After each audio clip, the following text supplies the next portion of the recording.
What if I told you that a killer once left children's bodies in the snow, not in a hurry, not in chaos, but cleaned, dressed, and carefully placed? What kind of person takes the time to wash a victim after taking their life? And what if that person was never caught?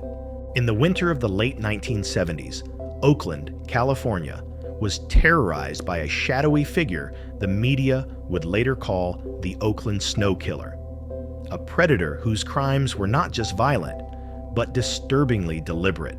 Tonight, on Dread Docket, we uncover one of America's most chilling cold cases, a mystery so unsettling, it still refuses to rest. The story begins in Oakland during a time when the city was already struggling with crime, poverty, and fractured communities. Then, something far darker emerged. Between the late 1970s and early 1980s, several young victims, mostly children, were found murdered under eerily similar conditions. But it wasn't just the killings that horrified investigators. It was what happened after. Each victim had been washed, their clothes had been cleaned, and their bodies were often left outdoors, in cold, isolated areas, sometimes in or near snow. There was no frantic dumping, no signs of panic, only preparation. And that made the case deeply disturbing, because it suggested something terrifying. This killer didn't just want to take life.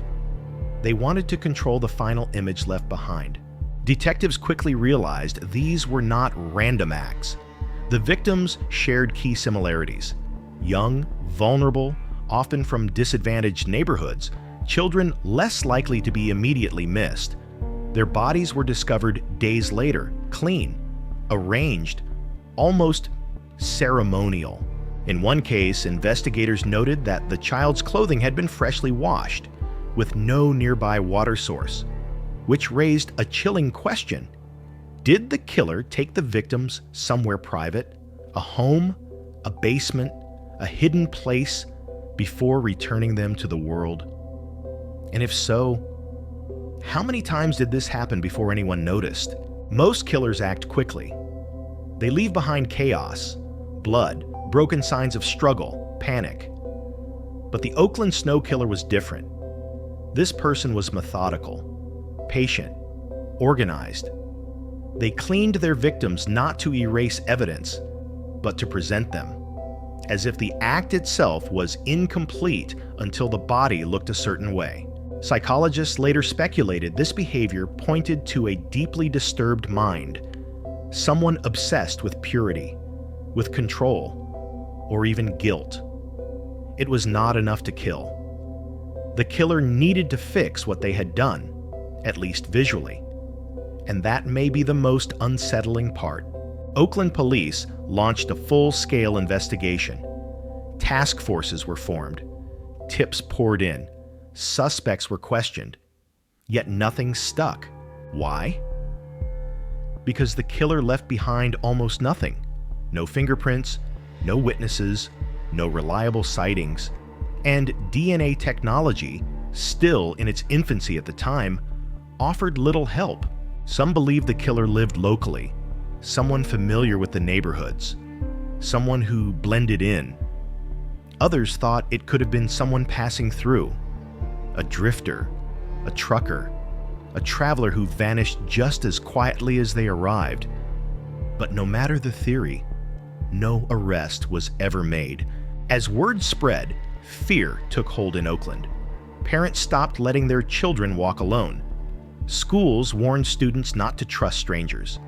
Communities locked their doors tighter than ever before, and yet, the killings eventually stopped.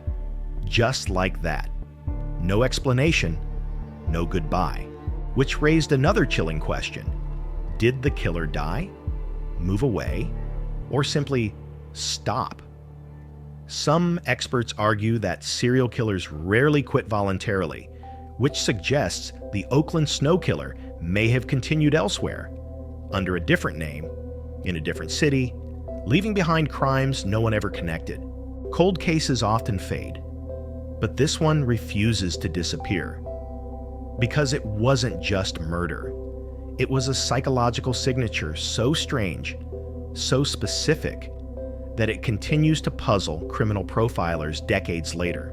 Why clean the victims? Why dress them? Why leave them outdoors, exposed, after treating them with such care?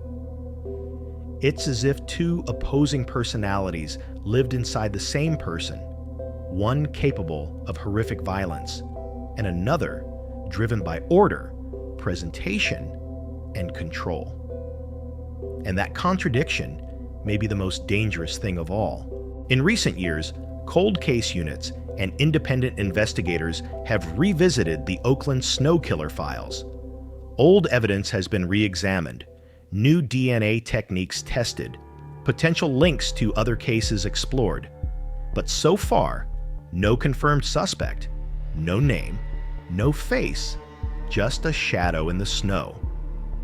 If this case unsettled you, if it made you question what hides behind familiar streets and quiet winters, then you belong here.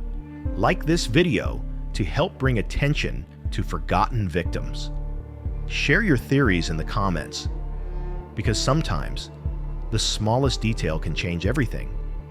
And subscribe to Dread Docket for your weekly descent into the darkest mysteries America has left behind. Because the truth doesn't disappear. It waits. And here, we uncover it.